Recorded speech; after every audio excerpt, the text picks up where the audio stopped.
Hello students, accountancy 11 class के नए chapter में हम आ रहे हैं अकाउंटिंग इक्वेशन। जब जर्नलिटी स्टार्ट किए थे उसके इंट्रोडक्शन में बताए थे अप्रोच में बताए थे journal approach, ledger approach, equational approach.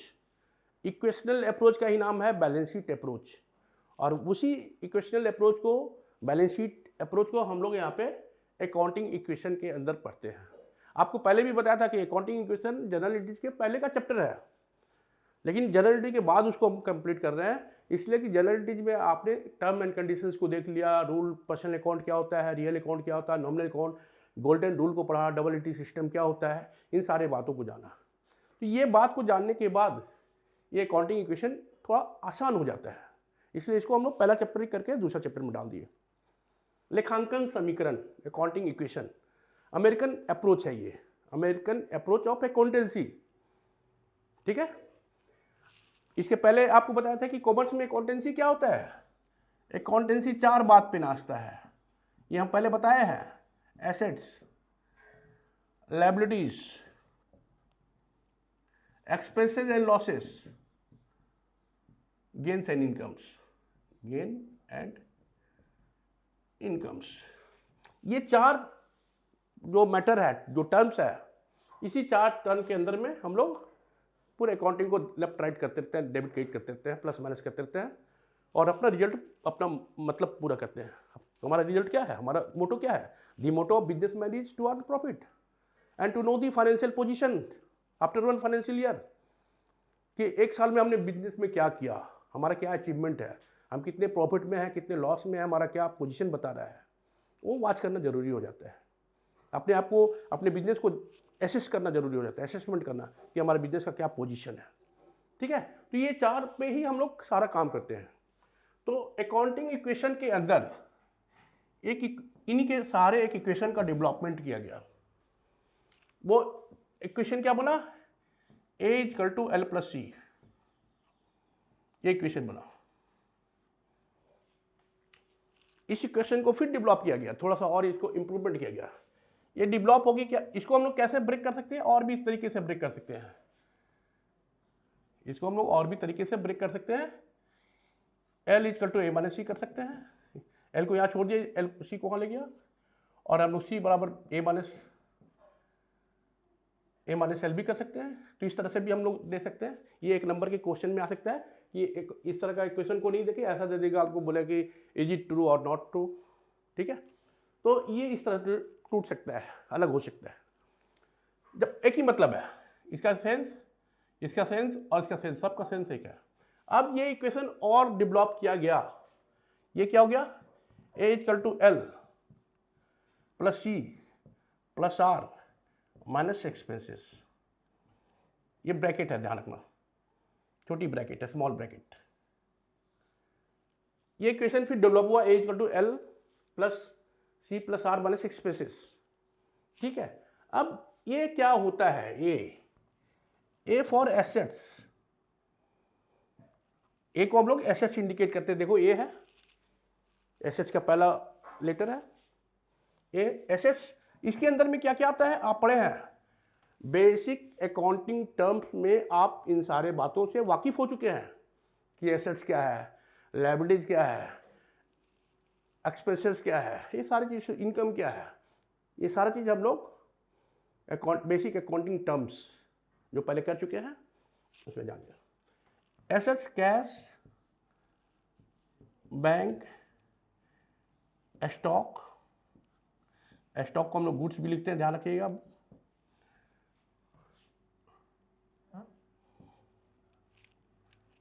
Furniture, debtors, debtors, इसको हम लोग बोलते हैं credit sale.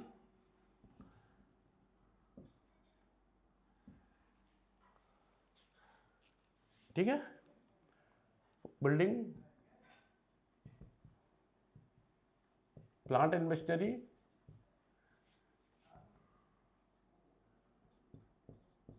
Typewriter, prepaid expenses, और बहुत सारे एसेट्स आपने देखा है वो सारा एसेट्स ए के अंदर भी सारे एसेट्स आ जाएगा, ठीक है। सेकेंड वन है एल, एल फॉर लायबिलिटीज, दायित्व। इसको हम लोग बोलते हैं, इसका दूसरा नाम है outsider equity, outsiders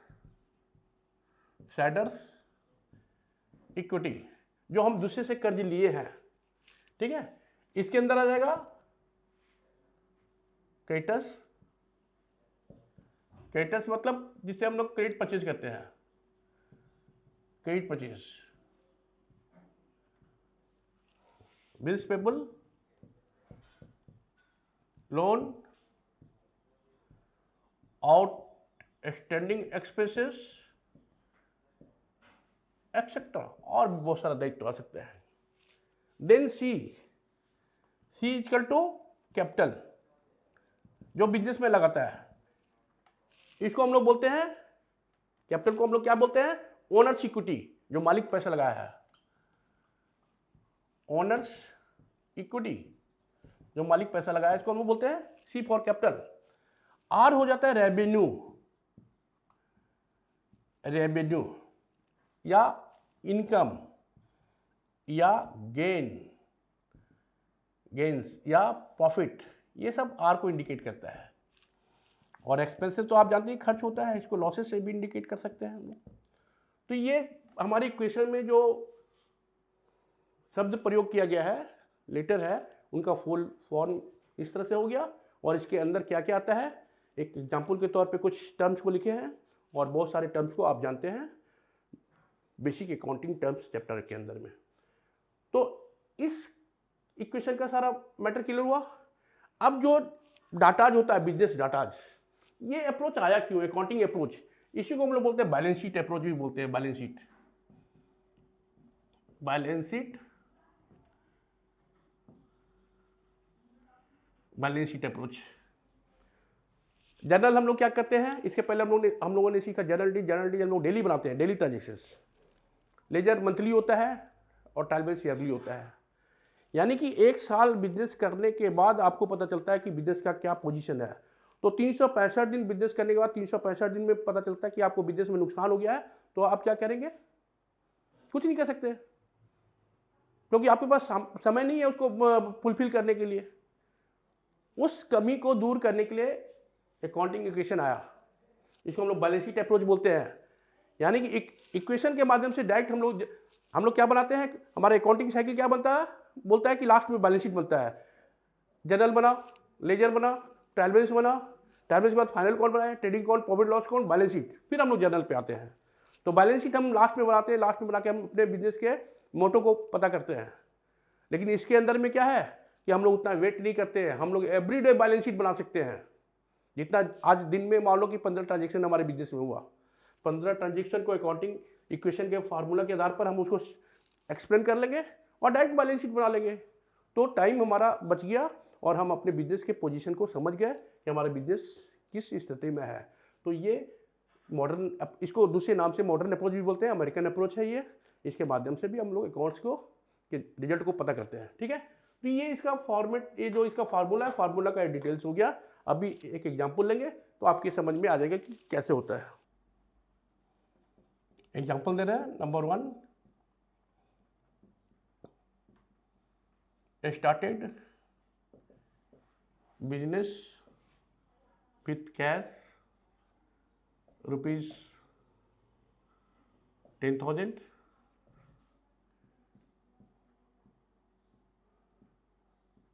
purchase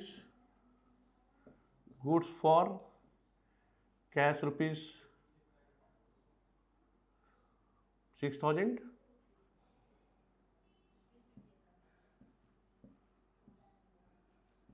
purchased goods from Ram ₹2,000,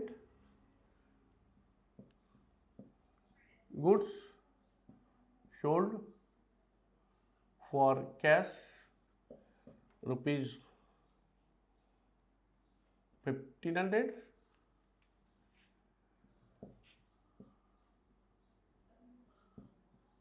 paid rent rupees 100,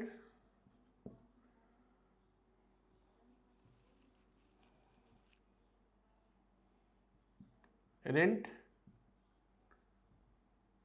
salary due rupees 500,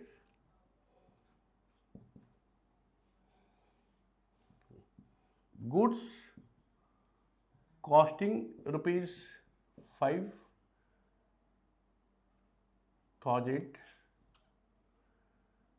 sold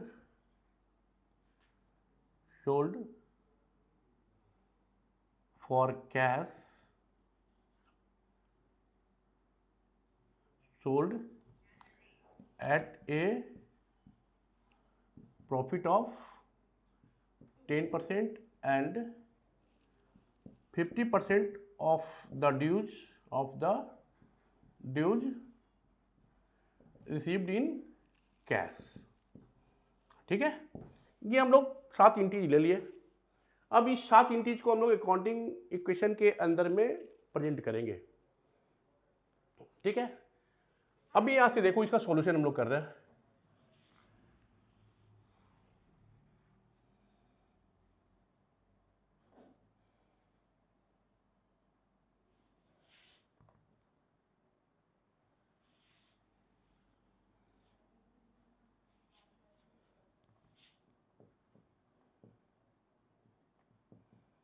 transactions, यहां पे अकाउंटिंग इक्वेशन आपका क्या बोल रहा है, ए इक्वल टू एल प्लस सी, ये अकाउंटिंग इक्वेशन आपका बोल रहा है। ठीक है, अकाउंटिंग इक्वेशन आपका क्या बोल रहा है, ए बराबर एल प्लस सी, ये हमारा अकाउंटिंग इक्वेशन है। ट्रांजेक्शन नंबर 1 क्या बोल रहा है आपको ध्यान से सुनिए, started business with cash, started business with cash rupees 10,000। ठीक है, अब started business with cash rupees 10,000 में आपको क्या समझ में आ रहा है, क्या क्या मैटर बनता है। Number 1 cash, number 2 capital, capital representative person. जब हम लोग जनरल शुरू किए थे तो पहला उसका जनरल बनाए थे cash account dare to capital account. तो एसेट्स में क्या आता है, कैश, या कैश लिखिए और यहाँ पे कैपिटल लिखिए, यही 2 डेवलपमेंट हो रहा ना मैटर का। पहले सेंटेंस से पहले started business with cash rupees 10,000, इस ट्रांजेक्शन से ये 2 मैटर क्रिएट हो रहा है, कैश और कैपिटल। कैश कितना हो रहा है 10,000 और कैपिटल कितना हो रहा है 10,000। आप इसको ऐड कर दो, आप यहाँ पे बराबर का दो 10,000। ये दोनों इक्वेशन हमेशा बराबर होगा, हमेशा हर एंट्री में, हर इफेक्ट ट्रांजेक्शन के इफेक्ट पे। अगर ये बराबर नहीं है तो कहीं ना कहीं गड़बड़ है। इसको हम लोग लिख देंगे बैलेंस, बैलेंस या ओल्ड बैलेंस। ट्रांजेक्शन नंबर 2 पे चलेंगे। ट्रांजेक्शन नंबर 2 क्या बोलता है, purchase goods for cash rupees 6,000, purchase goods for cash rupees 6,000, 6,000 रुपये का नगद माल खरीदा। तो ध्यान दो कि इस पे क्या क्या हो रहा है, परचेज गुड्स माल खरीदा। अभी आपको बताया था कि गुड्स को स्टॉक इंडिकेट करते हैं और स्टॉक क्या है, एसेट्स है। एक हेडिंग हमारा स्टॉक बनेगा यहां पे, और फॉर कैश नगद में खरीदा, दूसरा हमारा कैश बनेगा, कैश ऑलरेडी बना हुआ है। जो कुछ भी हमारा नया टर्म बनेगा अगर वो यहां पे मेंशन नहीं है तो उसको मेंशन करेंगे, और जो मेंशन है उसको नहीं लिखेंगे। ठीक है, अभी यहां क्या बोल रहा है, purchase goods for cash, purchase goods for cash rupees 6,000। तो परचेज मतलब स्टॉक, माल आएगा हमारे पास, हमारे गोदाम में, हमारी दुकान में, तो स्टॉक एसेट्स क्रिएट हो गया। सेकंड बोलता कि पैसा में नगद में खरीदे तो पैसा जाएगा, वो कैश ऑलरेडी है। तो पहले से हमारे पास स्टॉक था क्या, पहले ट्रांजेक्शन में नहीं था, तो आप इसको ऐसे लिख सकते हैं अपनी सहूलियत के लिए, अपने सहूलियत के लिए लिख दीजिए, या फिर यहां से ही चलिए। 6,000 का माल खरीदा तो आपके पास क्या हो रहा है, 6,000 रुपया का माल आ रहा है, और क्या हो रहा है 6,000 रुपया आपका माइनस हो जा रहा है। पैसा नगद दे रहे हैं आप, कैश माइनस हो रहा है। और कैपिटल पे इसका क्या असर हो रहा है, कुछ नहीं असर हो रहा, कैपिटल एज इट इज रह जाएगा, और यहाँ पे ये 6000 हो जाएगा, और यहाँ पे ये 4000 हो जाएगा। 4000, 6000, 10,000 इक्वल टू 10,000, ये हमेशा इक्वल होगा, ध्यान रखना, ये हमेशा इक्वल होगा। अभी आप 6,000 रुपये का माल नगद में खरीदे तो माल आपके पास 6,000 रुपये का आ गया, और 6,000 रुपये नगद में चले गया, कैश परचेज है तो कैश माइनस हो गया। ये दूसरा नंबर एंट्री हो गया। तीसरा number purchase goods from Ram. Third number transaction हमारा क्या बोलता है, purchase goods from Ram, Ram से माल खरीदा फॉर रुपीज 2,000, 2,000 रुपये का माल, इसको फिर बैलेंस लिख दो, ठीक है, बैलेंस है, बैलेंस है। Purchase goods from Ram for rupees 2,000, 2,000 रुपये का माल खरीदा, माल हमारे पास स्टॉक है, ये कैश परचेज नहीं है, क्रेडिट परचेज है। तो अगर आप क्रेडिट परचेज करते हैं तो यहाँ पे क्रेडिटर्स क्रिएट होता है। क्रेडिटर्स क्या है, लायबिलिटीज है, क्रेडिटर्स। आप क्रेडिट में परचेज कर रहे हैं तो आप यहाँ पे 0 लिख दीजिए अपने सुविधा के लिए, कोई जरूरत नहीं है लिखने का, लिख भी सकते हैं, नहीं भी ले सकते हैं, उसका कोई मतलब नहीं, ये 0 यहाँ पे आ गया, और बराबर दिखाने के लिए थोड़ा अच्छा लगता है, इसलिए हम लोग ऐसा करते हैं। 2,000 रुपये का माल खरीदा, माल 2,000 रुपये का प्लस हो गया, पैसा नहीं गया तो कैश में कुछ मतलब नहीं है, और ये 2,000 रुपये का महाजन तैयार हो गया, बाद में हमको पैसा देना पड़ेगा, कैपिटल पे नो इफेक्ट, कैपिटल पे उसका कोई इफेक्ट नहीं हुआ। अभी आप इसको जोड़ दो, 2,000, इसको भी कर दो 10,000, दोनों मिलकर 12,000 हो गया। इधर भी आप आ जाइए, 4,000 प्लस 8,000, ये भी 12,000 हो गया, ये बैलेंसिंग हमारा इक्वल हो गया, ठीक है। Number 4, good sold for cash rupees 1,500, 1,500 रुपये का माल नगद में बेचा, तो माल है, नगद है, कोई हेडिंग नहीं बनेगा, तो मैटर को लिख दो, गुड्स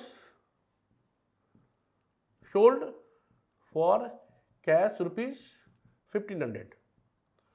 तो 1,500 रुपये का नगद का माल बेचा तो माल आपका घट जाएगा, माल बेचेंगे तो माल बाहर चले जाएगा, और नगद में बेचा तो कैश में प्लस हो जाएगा, और इधर क्रेडिटर से और कैपिटल से कोई मतलब नहीं है, ठीक है। अब आप इसको जोड़िए तो 5,500, इसको माइनस कीजिए तो 6,500, ये 2,000, ये 10,000, ये 12,000 हो गया, ये भी 12,000 हो रहा, 5,500 प्लस 6,500, इसको आप बैलेंस का नाम दे सकते हैं। Transaction number 5, paid rent, paid rent, rent paid, ध्यान रखना भाई, अकाउंटिंग इक्वेशन का मेन जो फॉर्मूला हमारा था वो क्या था, ए बराबर एल प्लस ब्रैकेट में सी रेवेन्यू और एक्सपेंसेस, ये हमारा फार्मूला था। तो रेवेन्यू का और एक्सपेंसेस का हेडिंग नहीं बनता, वो कैपिटल में प्लस माइनस होता है। हमारा फार्मूला क्या कह रहा है कि रेवेन्यू कैपिटल में प्लस हो जाएगा और एक्सपेंसेस हमारे कैपिटल में माइनस हो जाएगा, इसलिए उसका हेडिंग नहीं बनता है। हेडिंग बनाएंगे एसेट्स का, लायबिलिटीज का और कैपिटल का। जो भी आइटम हमारे एसेट्स में आएगा उसका हेडिंग बनाएंगे, लायबिलिटीज का हेडिंग बनाएंगे और कैपिटल का हेडिंग बनाएंगे। रेवेन्यू प्लस हो जाएगा कैपिटल में और एक्सपेंसेस हमारा माइनस हो जाएगा कैपिटल में। ये क्या है, पेड रेंट, ये हमारा एक्सपेंसेस है, तो कैश माइनस होगा, कैपिटल माइनस होगा। पेड रेंट ₹100, तो हम लोग कैश माइनस कर देंगे और यहाँ पे हम लोग कैपिटल माइनस कर देंगे।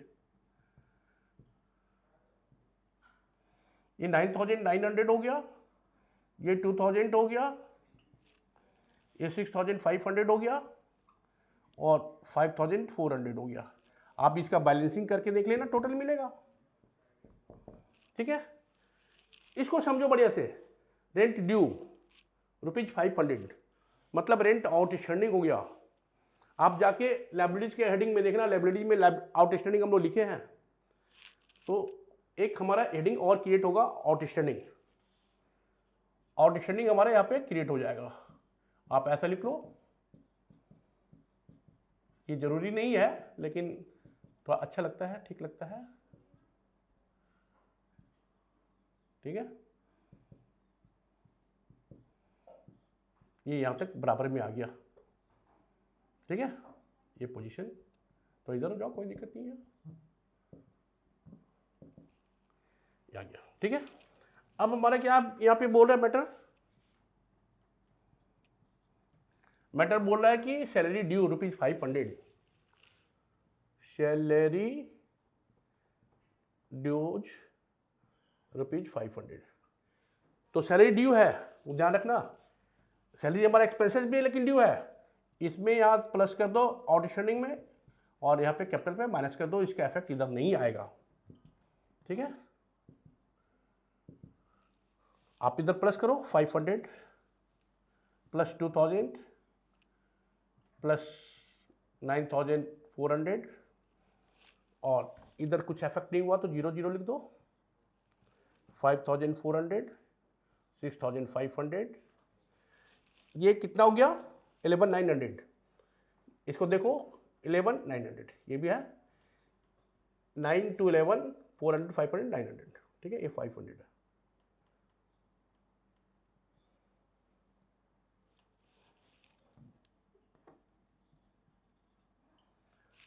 लास्ट जो हमारा ट्रांजेक्शन बता रहा है बहुत इंपॉर्टेंट ट्रांजेक्शन है, ध्यान से देखना। 7 number, goods costing 5000 sold at A profit of 10%। 5000 के सामान को हम लोग 10% लाभ पे बेचे हैं, and 50% of the amount dues received in cash, और 50% हम लोग नगद में रिसीव कर रहे हैं और 50% बाद में रिसीव करेंगे। It means credit sale, cash cell, credit sale बहुत आ रही है, यहाँ पे नगद बिक्री और उधार बिक्री दोनों है। तो ऐसी स्थिति में हम लोग जब क्रेडिट सेल करते हैं तो यहाँ पे एक हेडिंग हमारा और क्रिएट हो जाता है, दैट इज डेटर। ध्यान रखना, डेटर मतलब क्रेडिट सेल, और क्रेडिटर्स बने क्रेडिट परचेज। तो इसको भी इस तरह से आ जाओ जैसे आया है अभी।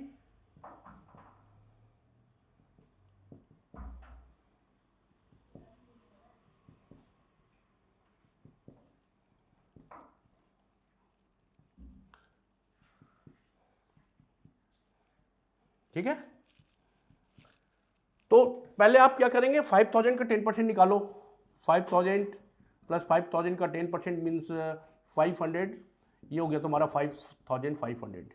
इसका 50% कैश बोलता है और 50% क्रेडिट बोलता है। 2750 ये अमाउंट हो गया कैश का और क्रेडिट का। सबसे पहले आप कितने लागत का माल बेच रहे हैं, 5000 का। आप स्टॉक माइनस कर दो 5000। आप 5000 के कॉस्टिंग का कॉस्टिंग ₹5000, तो आपका मटेरियल 5000 का आउटगोइंग हो गया। और कितने में आपने बेचा, आप बेचा 5500 में। इसमें कितना नगद में आ रहा है, 2750 लिख दो। और क्रेडिट में कितना आएगा, क्रेडिट में आ रहा है 2750, बाद में आएगा, ठीक है। और इसमें फायदा कितना हो गया, 5000 लागत था, कॉस्ट था, और 5500 में बेचे, यानी ये क्या हो गया, रेवेन्यू। अभी जस्ट क्या बताया, रेवेन्यू कैपिटल में प्लस होता है,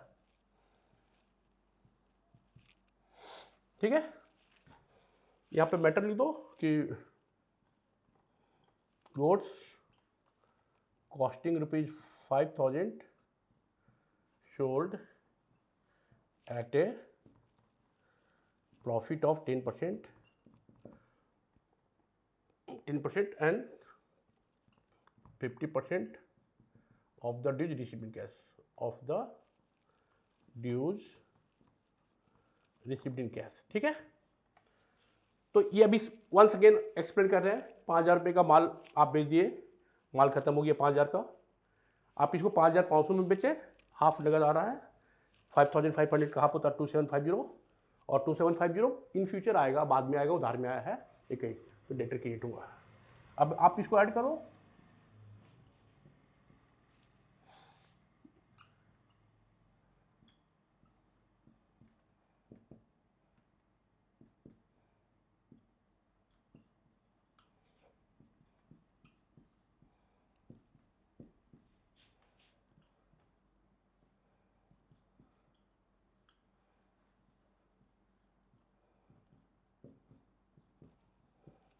ये हमारा अकाउंटिंग इक्वेशन बन गया। अब डायरेक्ट इससे हम लोग क्या बनाते हैं, बैलेंस शीट बनाते हैं, इसलिए इसका नाम बैलेंस शीट अप्रोच है। अभी ये हमारा अकाउंटिंग इक्वेशन के माध्यम से हम लोग जितना भी बिजनेस ट्रांजेक्शन हुआ उसको अफेक्टेड कर दिए। ये साइड और ये साइड हमारा हमेशा बराबर आएगा और हम लोग डायरेक्ट बैलेंस शीट बनाएंगे।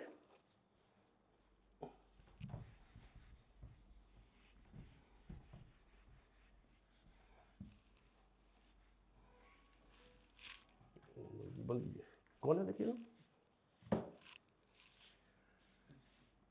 Balance sheet.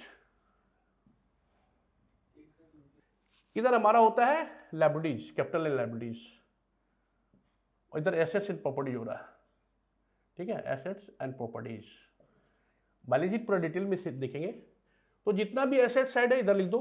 देखो क्या है, कैश, कैश है 8150। सेकंड क्या है, स्टॉक, ये कितना है 1500। थर्ड क्या है, डेटर्स, ये 2750। और इधर से क्या है, ये आउटस्टैंडिंग एक्सपेंसेस, ये अमाउंट है 500। और क्रेडिटर्स कितना है, एक क्रेडिटर्स है 2000। और ये फिर हमारा क्या है, कैपिटल, ये 9900। ये टोटल इक्वल टू आएगा, बराबर आएगा। बराबर नहीं आ रहा तो गड़बड़ है, और बराबर आ रहा तो सही है।